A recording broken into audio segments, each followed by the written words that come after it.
Assalamualaikum warahmatullahi wabarakatuh. Salam sejahtera untuk kita semua. Selamat pagi dan selamat datang kembali di mata kuliah Manajemen Koperasi dan UMKM. Yo, dalam beberapa menit ke depan kalian akan mengetahui apa yang dimaksud dengan konsep kemitraan usaha. Pasti kalian pada belum ngerti kan? Nah, makanya kalau kalian belum ngerti, kalian perhatiin video ini dengan baik-baik. Jangan skip, oke? Selamat menonton. Oke teman-teman, jadi dari kelompok 4 itu akan membahas tentang konsep kemitraan usaha. Kelompok 4 beranggotakan yang pertama ada Dikri, yang kedua ada Elinda, yang ketiga ada Haura, yang keempat ada Raffi, yang kelima ada Ripa, terus yang keenam ada Tanti, dan yang terakhir ada saya yaitu Rizky Fauzi. Langsung saja, kemitraan usaha. Yang pertama itu ada pengertian. Pengertian itu akan dijelaskan oleh Dikri. Tetapi sebelum dijelaskan oleh Dikri, saya akan menanyakan dahulu kabar dia selama liburan ini. Oke? Gimana Dikri kabarnya selama liburan ini? Ya, Assalamualaikum warahmatullahi wabarakatuh. Terima kasih Kang Rizky. Terkait kemarin liburan, ada libur 1 minggu setelah UTS. Seperti biasa, setelah adanya wabah ini, setelah adanya pandemi ini, kita dianjurkan untuk melakukan semua aktivitas di rumah. Sebisa mungkin semua aktivitas kita lakukan di rumah. Apabila tidak ada hal yang begitu amat penting untuk kita melakukan aktivitas di luar, sebaiknya kita lakukan di rumah saja. Dan kemarin saya liburan tetap di rumah, tetap mengikuti anjuran pemerintah, melakukan semua aktivitas di rumah. Jadi ya begitulah Kang Rizky ya. Oke, langsung saja Dikri silakan jelaskan pengertian dari kemitraan usaha secara singkat, padat, dan jelas. Nah, selanjutnya saya akan memaparkan sedikit pengertian tentang kemitraan usaha. Di mana kemitraan itu adalah sikap menjalankan bisnis yang berorientasi pada kerjasama satu sama lain, yang solid, yang berkepanjangan, saling percaya, dan juga dalam kedudukan yang setara. Kemitraan sebagaimana disebutkan dalam Undang-Undang Nomor 9 Tahun 1995 adalah kerjasama usaha kecil dengan usaha menengah ataupun usaha besar, disertai dengan pembinaan ataupun pengembangan yang dilakukan oleh usaha menengah ataupun usaha besar tersebut, disertai dengan prinsip saling memerlukan, saling menguntungkan, dan juga saling memperkuat.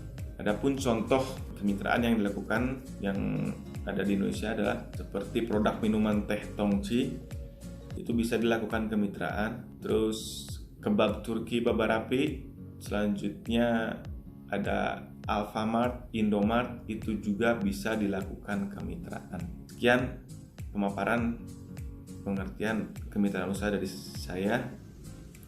Assalamualaikum warahmatullahi wabarakatuh. Nah, mantap sekali guys penjelasan dari Mas Dikri tadi, padat, singkat, dan jelas. Selanjutnya ada setelah pengertian yaitu ada tujuan. Tujuan akan dijelaskan oleh saudara Elinda. Elinda, apa kabar selama liburan ini? Kabar saya seperti apa? Kabar saya sangat baik sekali. Selama liburan di rumah, itu saya melakukan hobi saya dan juga membuat aneka makanan agar tidak merasa suntuk saat liburan di rumah. Wah, pada happy-happy ya guys selama liburan ini. Silakan Elinda jelaskan tujuan dari kemitraan usaha secara singkat, padat, dan jelas agar mudah dimengerti. Ya, terima kasih Pak Moderator. Itu tujuan kemitraan usaha. Ada 4 tujuan kemitraan usaha. Yang pertama itu ada aspek ekonomi. Yang kedua ada aspek sosial dan budaya. Yang ketiga ada aspek teknologi. Dan yang keempat ada aspek manajemen. Di 4 tujuan kemitraan itu saya akan menjelaskannya satu persatu. Yang pertama ada aspek ekonomi. Aspek ekonomi itu adalah dalam kondisi yang ideal. Tujuan yang ingin dicapai dalam pelaksanaan kemitraan secara lebih konkret yaitu pendapat usaha kecil dan masyarakat meningkatkan perolehan nilai tambah bagi pelaku kemitraan. Terus yang kedua itu ada aspek sosial dan budaya. Aspek sosial dan budaya itu kemitraan usaha yang dilakukan oleh pengusaha besar yang telah mapan dengan pengusaha kecil sekaligus sebagai penanggung jawab sosial pengusaha besar untuk ikut memberdayakan usaha kecil agar tumbuh menjadi pengusaha yang tangguh dan mandiri. Seperti itu. Yang ketiga ada aspek teknologi. Aspek teknologi itu, teknologi dilihat dari arti kata bahasanya adalah ilmu yang berkenaan dengan teknik. Oleh karena itu, bimbingan teknologi yang dimaksud itu adalah terkait dengan teknik berproduksi untuk meningkatkan produktivitas dan efisiensi. Dan yang terakhir itu ada aspek manajemen.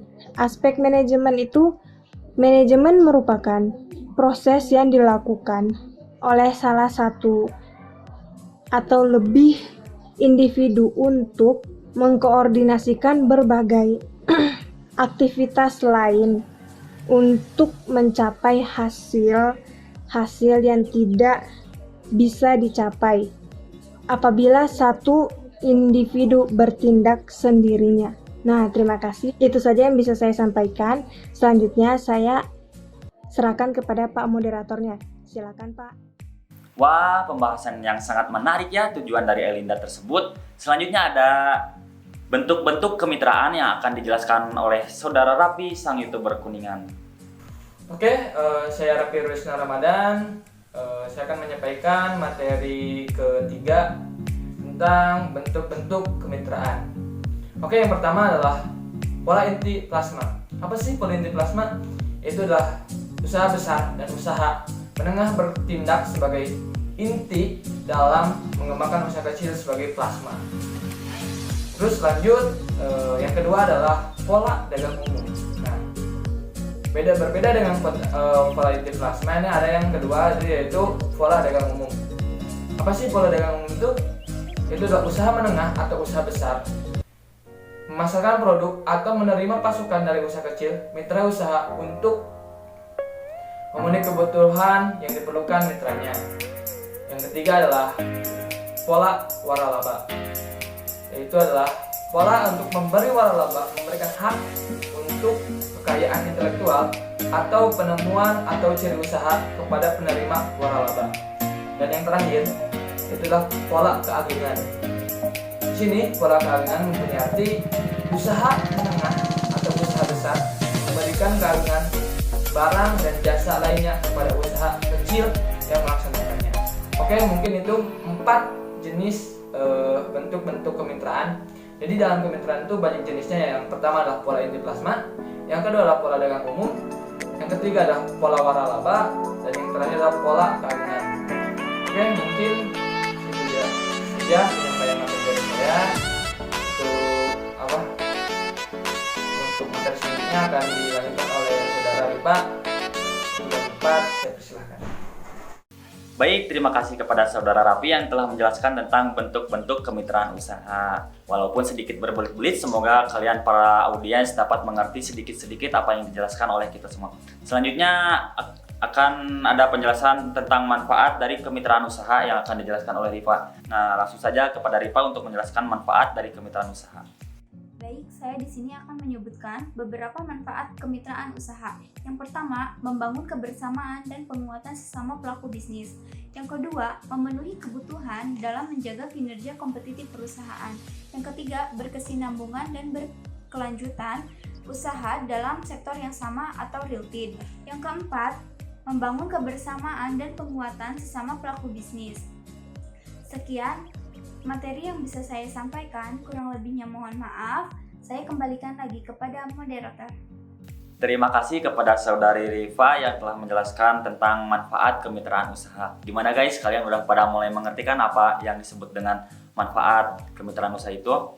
Semoga kalian dapat mengerti. Selanjutnya dari Tanti akan menjelaskan tahap-tahap. Tapi sebelumnya saya ingin bertanya dulu tentang kabar Tanti. Bagaimana Saudara Tanti selama liburan ini kabarnya? Halo teman-teman semua, alhamdulillah kabar aku baik. Bau. Wah, Rizky pelanggaran tuh. Monggo silahkan Saudara Tanti untuk menjelaskan tentang tahap-tahap kemitraan usaha. Baik, terima kasih untuk Rizky. Selanjutnya, tahap-tahap kemitraan. Mewujudkan kemitraan usaha diperlukan tahapan-tahapan agar pelaksanaannya berjalan lancar.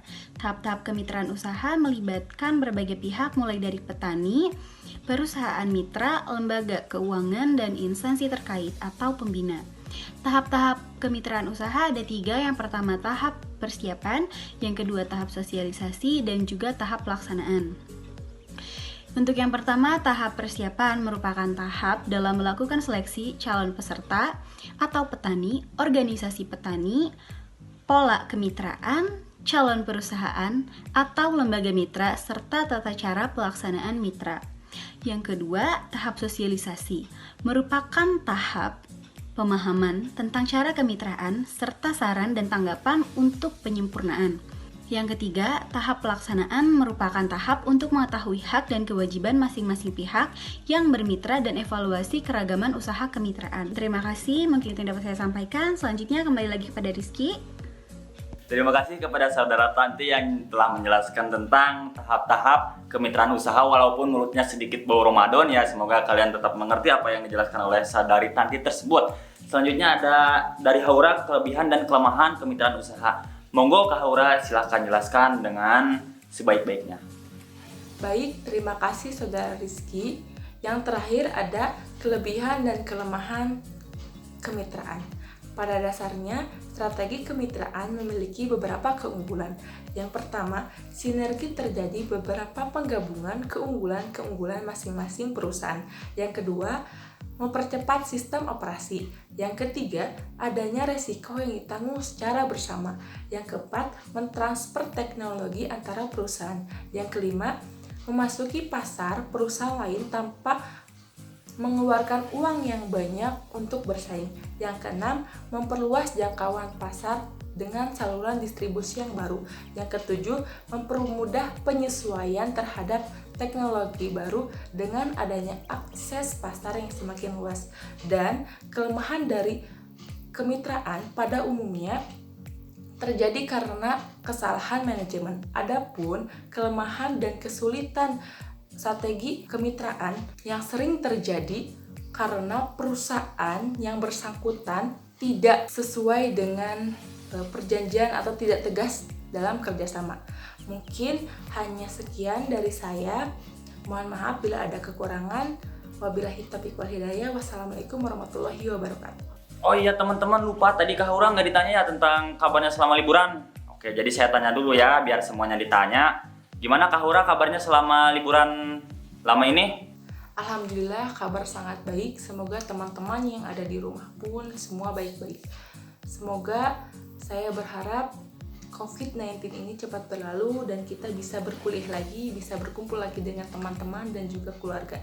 Wow, oke, jadi berikut tadi pengertian, terus tujuan, ada bentuk-bentuk, kemudian manfaat, tahap-tahapan kemitraan usaha, dan yang terakhir tadi dijelaskan oleh Kak Haura yaitu kelebihan dan kelemahan dari kemitraan usaha tersebut.